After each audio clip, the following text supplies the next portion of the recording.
Sud Radio, ça va mieux en le disant. Jean Dorido. Bonjour Jean. Bonjour Jean-Marie, bonjour à tous. Fondateur de l'application Zenfi et docteur en psychologie. Jean, ça fait une semaine tout pile que la France a appris avec tristesse la découverte du corps du petit Émile. Il a été retrouvé dans un bois pas très loin de son hameau. Et ça fait aussi une semaine qu'un certain nombre de chaînes infos, mais aussi la justice, commentent publiquement avec les détails les plus macabres et les plus sordides ce qui s'est passé, ou du moins ce qu'on a pu retrouver. Jean, la question qu'on va vous poser, on la pose aux psychologues. Où est la frontière entre la curiosité légitime, l'émotion aussi, et le voyeurisme malsain? Alors vous faites bien de poser la question, Jean-Marie. Toutefois, c'est l'occasion de rappeler qu'en psychopathologie, le terme voyeurisme, il est tout à fait identifié, il est classé dans ce qu'on appelle les paraphilies, c'est-à-dire une déviance autour de la sexualité d'un individu. C'est rangé dans la même catégorie que la pédophilie ou l'exhibitionnisme. Et quelqu'un qui souffre de voyeurisme en psychopathologie, c'est une personne qui va développer, quand elle voit sans être vue, cette personne va développer une excitation sexuelle. Alors précisément, lorsque ça concerne des faits d'actualité extrêmement tragiques, l'emploi, l'usage du mot voyeurisme, c'est un abus de langage en réalité. Toutefois, vous avez raison de dénoncer cette espèce de tendance assez toxique.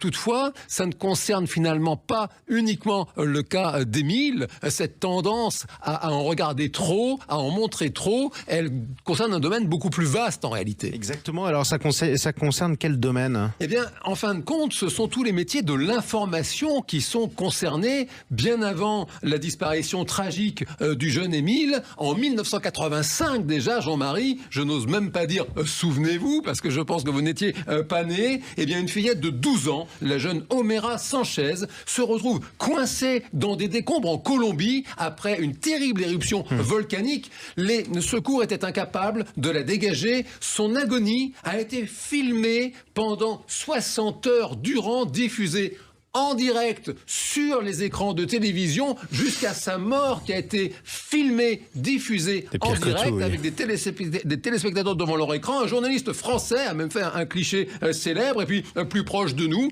là, souvenez-vous pour le coup du jeune Elan, un enfant syrien de 3 ans noyé sur une plage. C'est la photo de ce petit garçon a fait la une de grands tous les journaux français. Alors bien sûr, les professionnels de l'information vous expliquent que c'est leur devoir, leur rôle, eh bien, d'informer et en plus de raconter des histoires tragiques, eh bien de montrer ce qui se passe.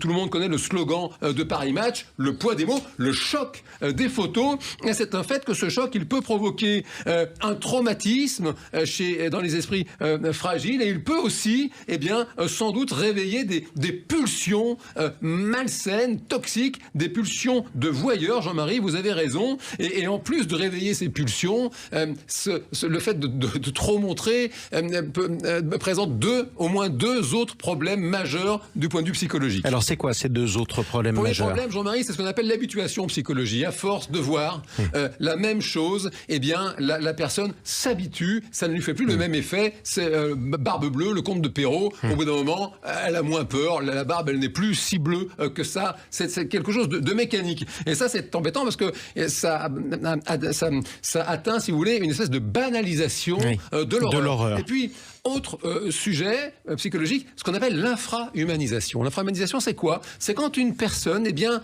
dans l'esprit de quelqu'un, elle devient un peu moins humaine que les autres, et elle est infrahumanisée, elle devient en réalité un objet, et c'est ce qui se passe précisément. Avec le petit Émile, quand on en parle, quand on entend les gens en parler. Vous avez exactement compris le truc, c'est que finalement, ce n'est plus un être humain, c'est un objet, et on le sait ça, en psychopathologie, le fait de considérer quelqu'un comme un objet, c'est à la source de la perversion. Et on reboucle effectivement sur vos propos. Vous avez bien raison, en fin de compte, de parler de voyeurisme, parce qu'il y a quelque chose de pervers en réalité dans cette attitude. Oui, alors Jean, comment on fait pour garder une forme de curiosité humaine, justement, qui nous fait nous soucier du sort d'Émile et des autres enfants à qui ça pourrait arriver, sans tomber dans le voyeurisme? C'est un travail délicat que doit faire chacune et chacun, si vous voulez. Ce n'est pas tant de voir que de regarder et de savoir comment la personne regarde. C'est vraiment à chacun de faire une introspection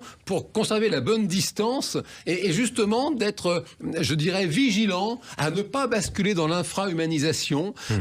Il faut le rappeler qu'il peut y avoir aussi un mécanisme de défense, si vous voulez. C'est tellement bouleversant, c'est tellement violent d'appréhender une histoire tellement tragique, tellement sordide, que certaines personnes infrahumanisent pour se défendre, pour ne pas être bouleversées. Et là, c'est à chacun et chacune d'entre nous d'être vraiment très très vigilant. Si vous sentez que vous mettez trop de distance, alors levez le pied sur l'information, conservez votre humanité. Exactement. Et puis sans oublier qu'il y a ceux dont on n'a pas parlé dans cette chronique, mais qui peuvent parfois écouter ce qu'on dit dans les médias.